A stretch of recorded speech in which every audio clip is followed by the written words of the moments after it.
Hey folks, Dr. Rob Jones right here to introduce you to what I think is one of the best inventions in the fitness world right now, the Mars bar. Okay, invented by my good friend and powerlifter Zach Mars. The wonderful thing about this bar it centers perfectly on your body. So whether you are a novice lifter, you're a high schooler, middle schooler, you're learning how to do it, or if you're an advanced lifter like Zach, you can put a lot of load on this, you can put very little load on this. I've got patients and clients that I treat and train that can't handle any load, but they can get underneath this and we can get them squatting, doing good mornings, doing versions of RDLs, versions of Hatfield squats, and the load centers so perfectly on their body, it takes out any directional torque that you may end up with, and it takes all the load away from the spine and puts a really great amount of load on your core, quads, glutes, hamstrings, where it should be, where you're not developing strain and sprain through the discs of the lower back, the joints, the nerves, etc. Zach, why don't you talk about real quick why you invented this in the first place? Sure, thanks, Rob.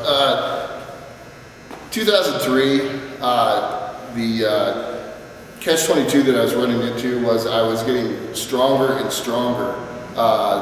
Muscle maturity was kicking in. The problem was as I got stronger and my weight loads, my training loads increased dramatically, my range of motion and my injuries started to rack up.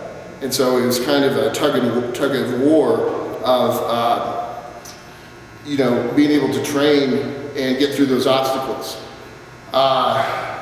Hoping to find something that would replace the straight bar squat, but was having very little luck locating anything. I own a gym, I have a safety squat bar, yoke bar.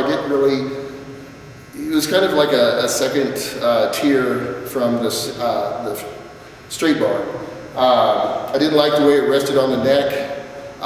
Seemed to cut off a little bit of circulation up top of the delts and the traps. Pushed me forward, still pressure on the lower spine.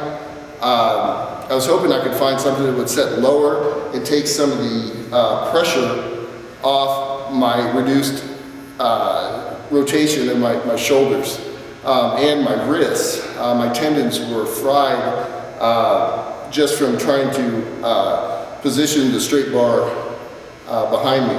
Yeah, that's the problem with the traditional straight bar. If you've got really good shoulder mobility, if you've got really good thoracic mobility, and you can keep your chest up and get your core engaged and have enough external rotation in your shoulders to engage your lats for stability, you're not going to have a problem. Okay, you get that bar set up on your back and you can sit back into your squat. Well, when you get up into bigger loads like Zach has, I mean, he'll put 9 plates aside on this thing. There's no way you're going to have the stability with 9 plates on your back to hold everything up there if you don't have that rotation, that external rotation. Now, Zach was telling me when he was first dabbling with coming off of a straight bar and going into a safety squat bar, he felt like he was a little bit encumbered by the fact that the weight kind of put him forward. Now, the design of a safety squat bar is when you get set up with it, you're basically, because of the camber forward here, it puts the load in front of you, kind of like doing a front squat, okay? Now that's fine and good, but again, Zach's trying to develop power for back squatting, okay? When you're doing a safety squat and you're up here, you can actually see, if you compare the camber of the two bars, basically, here we are, you've got a very, Zach, you can actually just hold the Mars bar there. So the Mars bar with me. Okay, so if you look at the camber of these two, this has a really steep angle forward, so it's going to pull center of gravity this way. So you've got to do a lot of low back extension, which isn't bad, but again, when you get up too high in a load, it's going to put a lot of pressure on the lumbar spine. You can see you've got a more shallow angle of the Mars bar, which actually keeps the center of gravity right in the midline of your body, which is really similar to a trap bar deadlift. That's why you see a lot of people doing a trap bar deadlifting instead of regular deadlifting, because your center of gravity is back. When your center of gravity is right within your base of support, you can get up and down without those shear loads that are built up into the spine. It's the beauty of this bar. You get underneath it, it's balanced. You can be worried about the particulars of the squat as far as the load without having to worry about your center of gravity getting pulled backwards, pulled forward, and then the ensuing damage that can happen with that. So with that being said, let's get rid of this guy. And Zach, why don't you go ahead and get up underneath the Mars bar, your favorite place on Earth. Right.